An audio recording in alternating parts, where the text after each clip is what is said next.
Hey everybody, welcome back to another edition of the Garage Studio Modelers. I'm Dave Forrest, this is my good friend Harvey Lowe. Today's episode we're going to do some more progress on the Panther, which is nearing the finish line.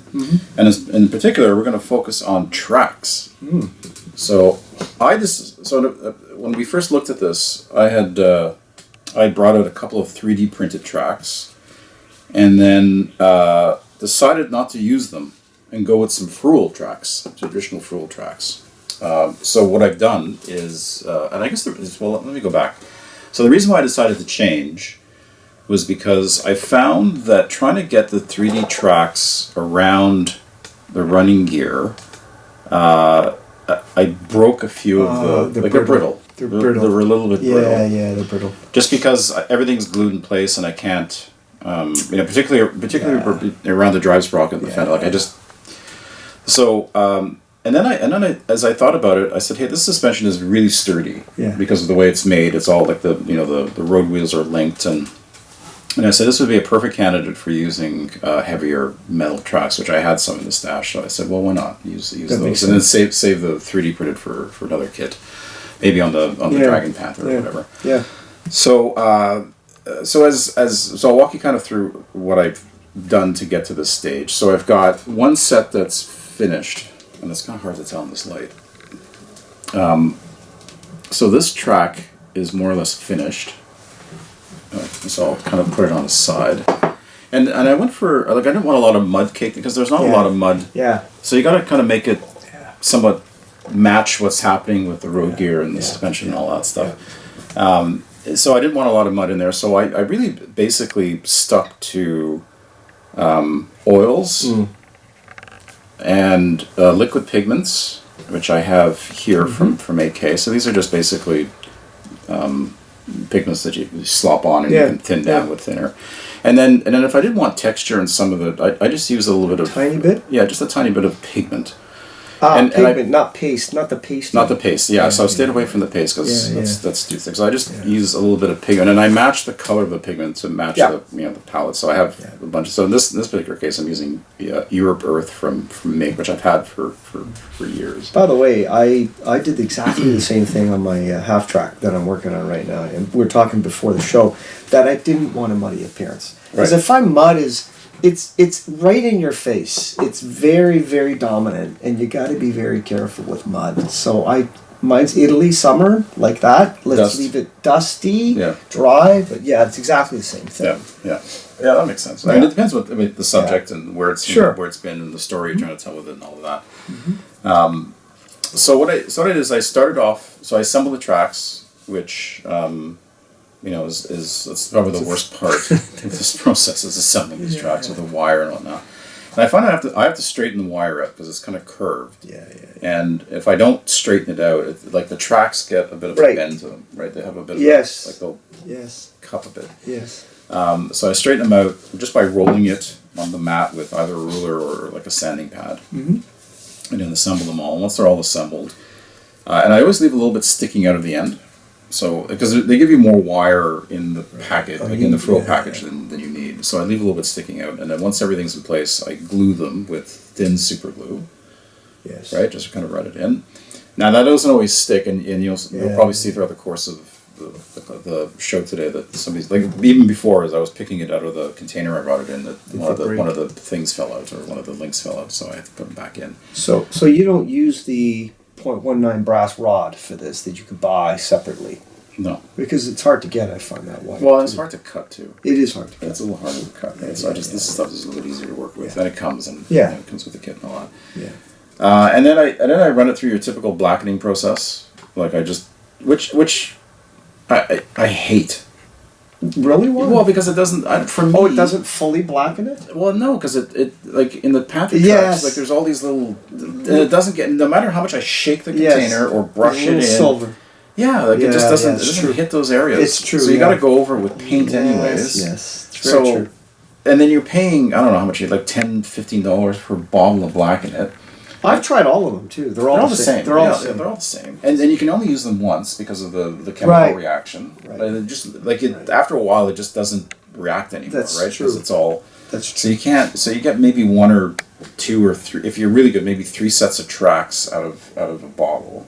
Yeah. Exactly the same experience. And I have to go over and paint them anyway. Do you know, I haven't heard very many, I'm just saying, online people talk about it. They just say it's a great product. It is a good product, but it only gives you the base. You got to work it. Yeah, you still got to work it. I mean, it looks great. I mean, when it works, it looks really nice. But it's I don't know. And I mean, the other way I've done it, Dave, is a spray can of a good black primer, and then just work a bunch of colors in it. Yeah, it's pretty quick. Which is so I kind of used all of the above, right? Because I got the base with the blacken or the blackening process. Yeah. And then I went over with dark brown. Right. Mr. Surfacer Primer, like the same mix I used for the vehicles, like half of black, half of the mahogany, and then so this is the one that I haven't.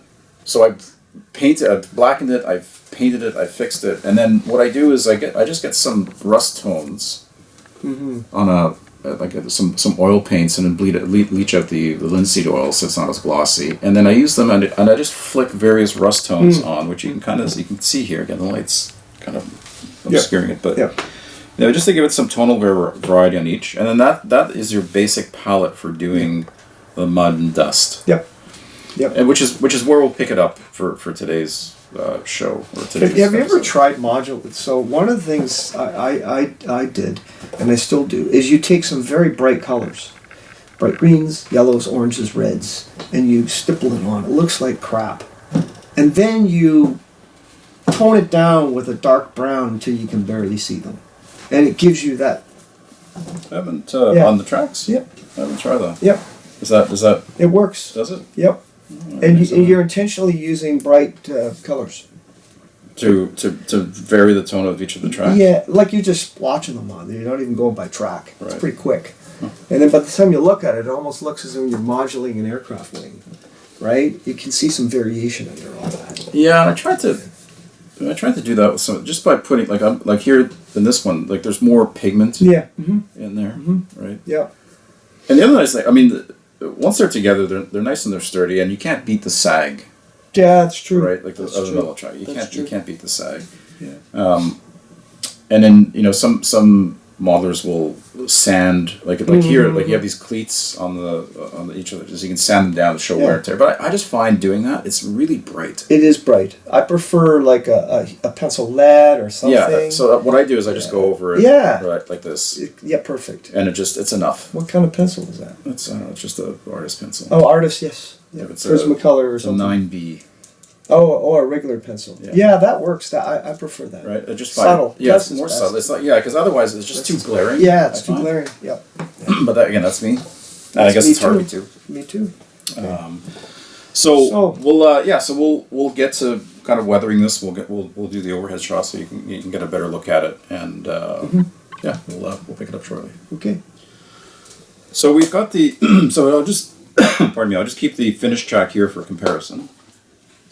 So this is the unfinished one, and maybe I'll do that. Oh, and sorry, Dave. These oils are Abtalon? Yeah, but they can be any oils. Yeah, Winsor Newton, whatever. Yeah. But I like the Abtalon because they're. So I have my palette. I usually have two. I have one for like this is odorless thinner from MIG or from AK rather, the same thing. Odorless thinner. I have one for mixing and one for just cleaning the brush. So I'll moisten the brush, and then what I'll do is I'll just kind of pick up, and I'll go with this kind of this light mud color. I'll just pick up right off the palette, and just so these I put on here. These have been on here for about what, maybe 12, 13 hours. So you can kind of reactivate these. I find if you leave them on real long, it doesn't work. They just dry up. Yeah, but for they're good. I'll get a couple of days out of this easy, and just do some just do off, and just do some just to kind of build up. Yeah, let me start on the other side. Might be easier. Yeah, they're going on very fine. Yeah. I find also you can use those. Go to the art store and get those thick brushes with the thick hairs, the bristles. Oh yeah, just like they're more. Yeah, they're more dense. Yeah, this is flick it on. Well, this is more controlled. Yeah, this is more controlled. Yeah, and that method gives you a bit bigger blobs. And the nice thing about this is and you'll see there's some big blobs on here. So I just run up and down, and you can see when it dries, it's not as not as garish as when it first goes on. They tend to dilute and kind of and it depends how blend in. Yeah, it depends how when you're picking it up off the palette there. So again, it just to kind of break up, the track patterns. Mm-hmm. And then I'll just maybe clean this up a bit. And just with a moist brush, you can just kind of, there's a big blob here, and it's going to kind of... Yeah, that's what I do too. Right, just kind of work it in. Yeah. Right, there's one there. Right, and again, these are tracks, so, the nice thing is you don't have to be overly... Oh, yeah, let me get this stuff out of the way. So that you can see from both sides.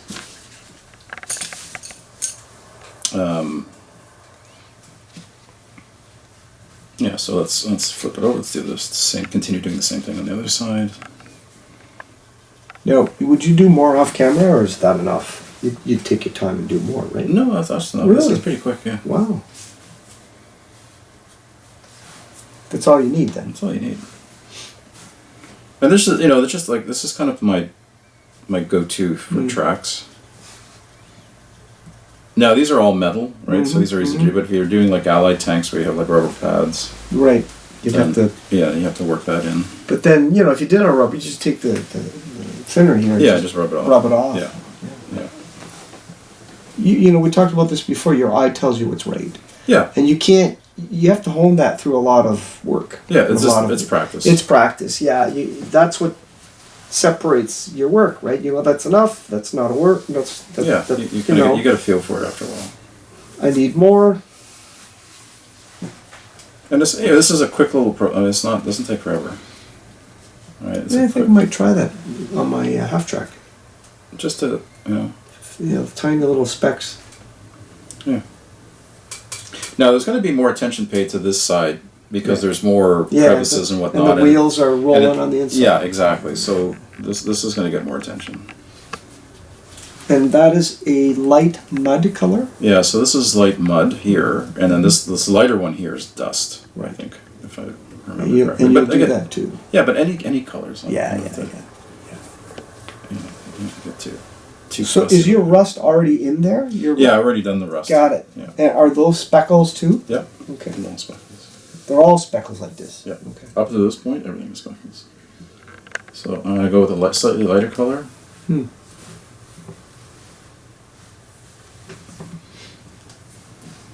up some more. So you can see, like, very quickly you can get... Yeah, it's coming out.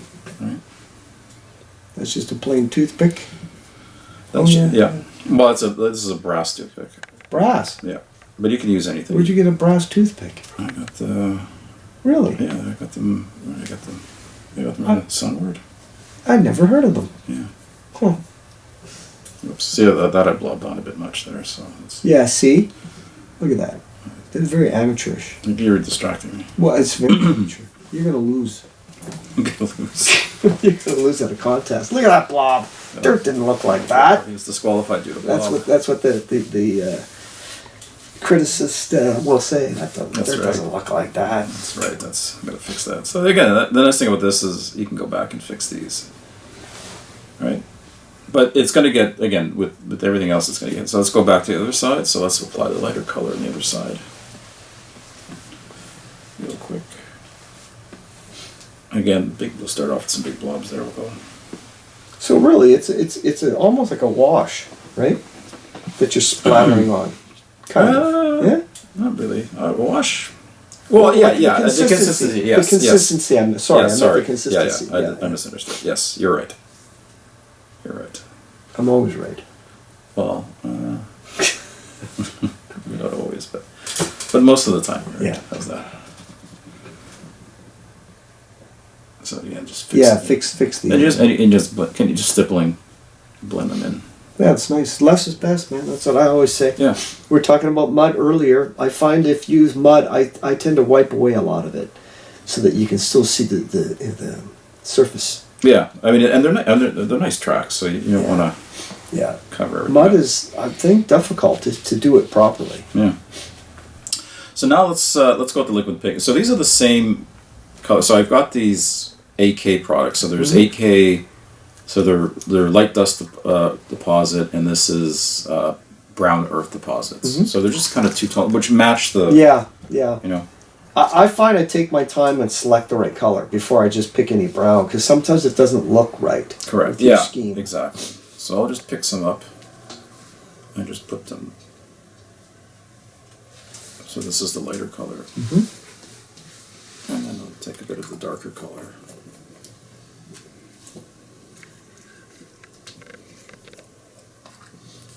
And again, I'm not too fussed with the paintbrush, right? Because I'm gonna mix these anyways, to create like unified.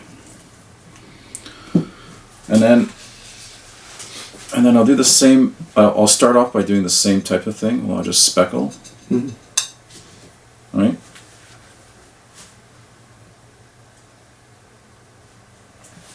There's a lot on there.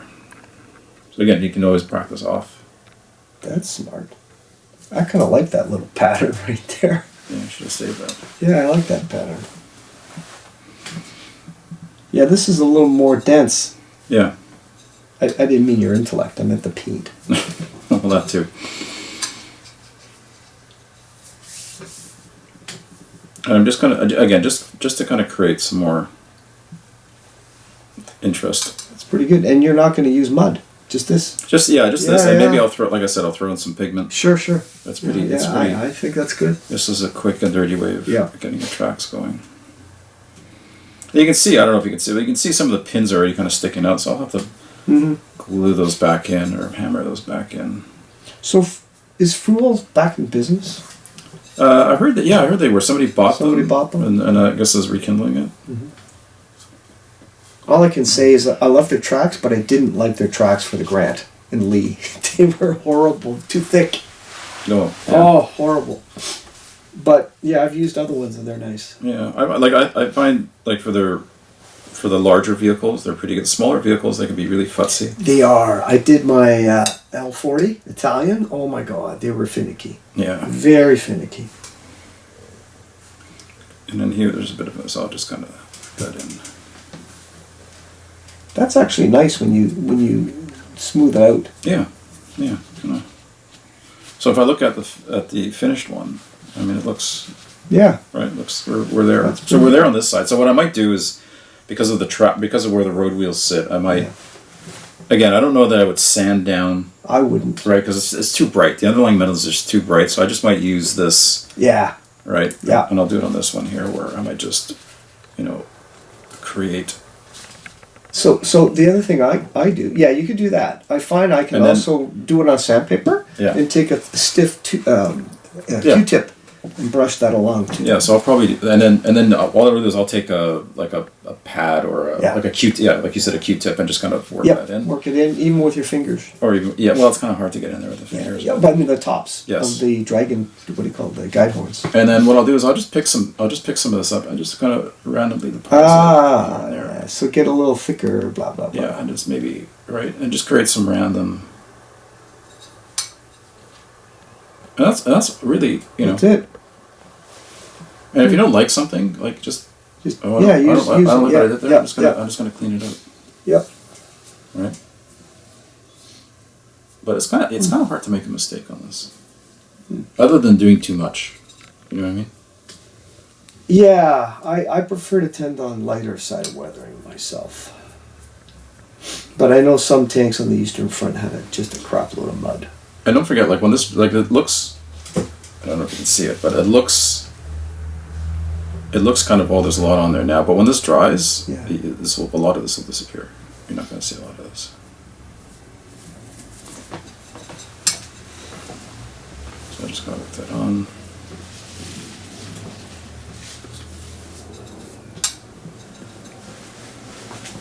All right. So you can see it doesn't take much. Yeah, it's nice. I just kind of. Would you ever throw pigments in there? I will. Exactly. I'm ahead of you. Yeah, you are. But that's okay. So you can see it, like, even, so that's why I'm not too, you know, I know I cleaned up some of the bigger blobs, but I mean, there's always opportunities to cover up with this step here. Don't forget, some tracks just had different weathering in different parts of it. So yeah, exactly. So it's probably no good to be completely uniform. Yeah, like you're just trying to create some randomness. Yeah. Right.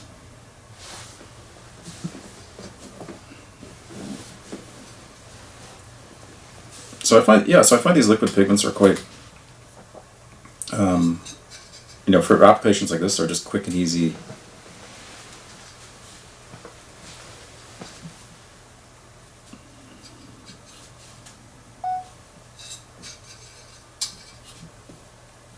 All right, I just kind of, again, I'm not being very.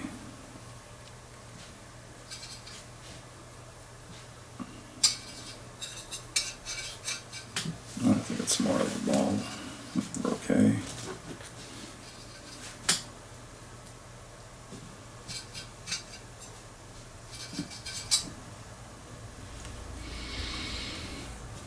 And then let's go into the pigments. So again, I'll go into my Europe Earth. And here, I'll just pick some up with the brush and just kind of, you know, work it in. Right into the wet. Right into the wet, huh? Yeah. Yeah, that provides a little more just clumpy look. Yeah, a little bit of texture.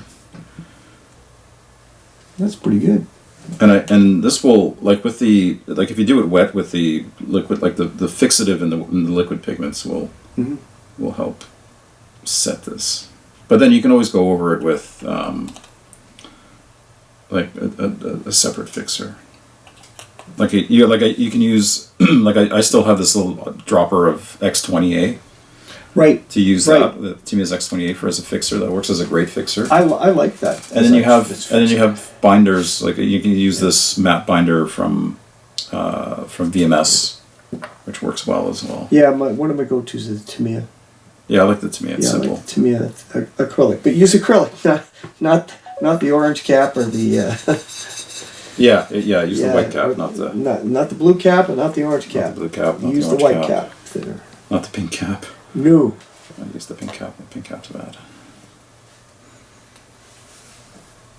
So you're just kind of creating these random. Yeah, I think they have to be random. Yeah. Otherwise, it looks too uniform. Yeah. And that's it. That's it. Now the only thing I'll do is when this dries, I'll just take the pencil and just go over the cleats. Yeah. But you gotta wait till it dries. Right. So that's it. That's it. Yeah, and then you're like this will dry. This will dry to this turns out. You know, this is the finished product, so it'll end up looking like this. But I think that's. Yeah, it's nice and light. Yeah, I like it. Yeah. Yeah. So yeah, so that's like so track easy, Yeah. And you could do the same. This would work on 3D printed. Yeah. Plastic, like any type of like if you can get the tracks off the vehicle. Yeah. This is a great way of doing it. There you go. Yeah, so that's I think so. That kind of wraps up today's episode. So we'll probably do one more, just finishing off like the tools and whatnot on the vehicle itself. We'll put the tracks on, but yeah, we're kind of at the final stages. That's great. So thanks for hanging out with us, and we'll see you in the next episode. Bye-bye. Bye-bye.